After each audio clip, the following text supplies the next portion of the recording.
Okay everybody, welcome to the World's Worst Fishing and welcome to this episode of Quick Tips. So today we're going to talk about and demonstrate what I've come to learn, just me personally, as proper Plastisol cooking, okay? So once you've had your Plastisol prepped and everything's mixed and you have it measured out, now you have to cook it, and you have to be careful whenever you cook things, because that's sort of what's going to determine if your colors are going to look good.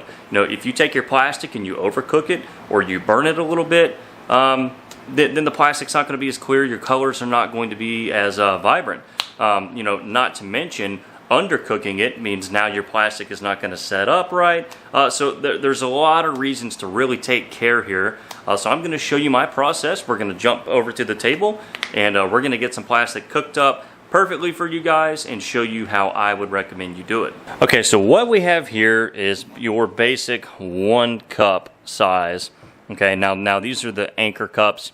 We all pretty much call them Pyrex cups, even though this is the off-brand.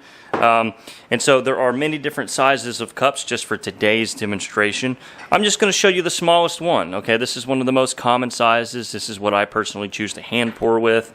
If you're running injection, of course, when you're going to need a little bit more volume plastic, usually you can use the 2 cup or 4 cup size. However, with this 1 cup size, and you can see I have it measured out to 1 cup, you have to determine how long you need to microwave this exact measurement here. And it's just something that comes with experience. However, with my microwave being 900 watts, this size cup, measured out to a cup, I know that I need to start with about 2 minutes on my microwave. That's going to get it mostly through the gel phase, but not burn it. So that's what we're going to do, and then I'm going to show you where I go from there. Okay, so here's my nasty microwave, and here we go. 2 minutes. We will see y'all back in 1:57. Okay, and there's what 2 minutes got us, okay? So you can see the plastic no longer looks like milk. In fact, it's quite clear, okay?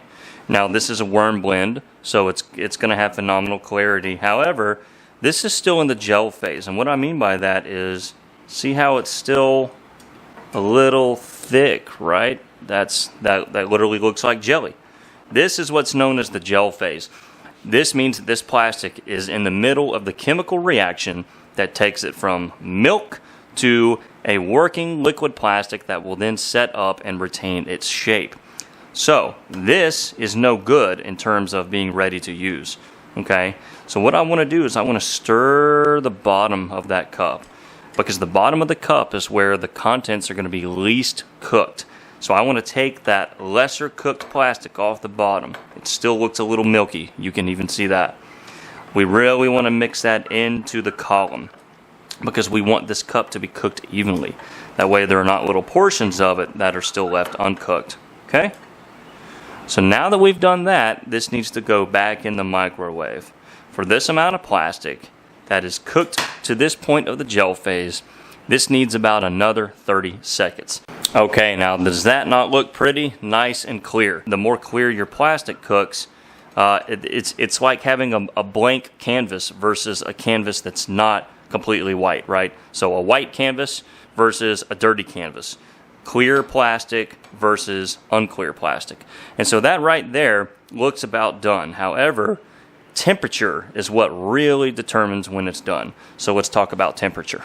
Okay, so there's a little bit of debate and discussion about the best way to take the temperature of plastic. Now, I have just basically an IR gun, okay? This takes a surface temperature of whatever you point it at. So the surface temperature of my plastic is 337.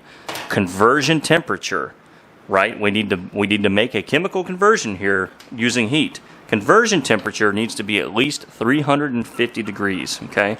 Fahrenheit. So what I'm going to do is I'm really going to mix this stuff up, and I'm probably going to mix bubbles into it.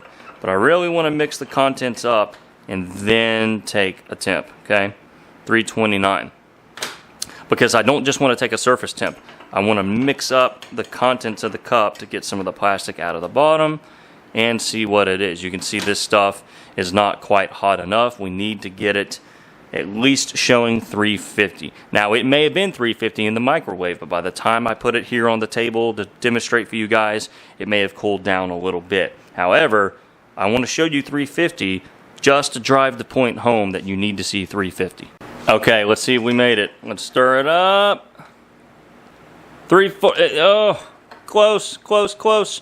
Okay, so here's an important point. Whenever you're almost to conversion temperature, don't throw this in for another 30 seconds. You're going to overcook it. Small increments, okay? Maybe another 15 seconds, another 10 seconds, until you get that internal temperature to 350. So I'll meet you back whenever we've done just that. Okay, now this I'm feeling good about. Feeling good, feeling confident. Let's give it a stir. Really get that plastic off the bottom. There we go, okay? That literally is the magic number. This plastic is now ready to use. You can mix your colorant out and do your hand pours or injections.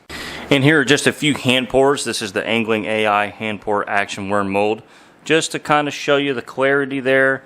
That's why it's important to not overcook, scorch, or especially burn your plastic. You will just not have this completely see-through ice sculpture effect. So, not that you would necessarily maybe make this worm in straight clear, but it's important to have the best canvas that you can possibly.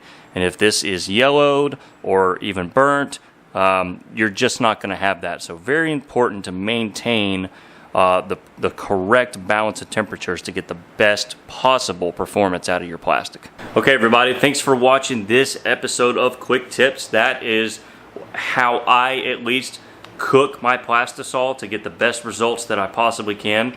One thing I'll say is an internal probe thermometer is better than the IR gun that I use. Now, if you use dead-on Plastisol like I do, every order actually comes with an instruction sheet, which will really highlight a lot of what we just did.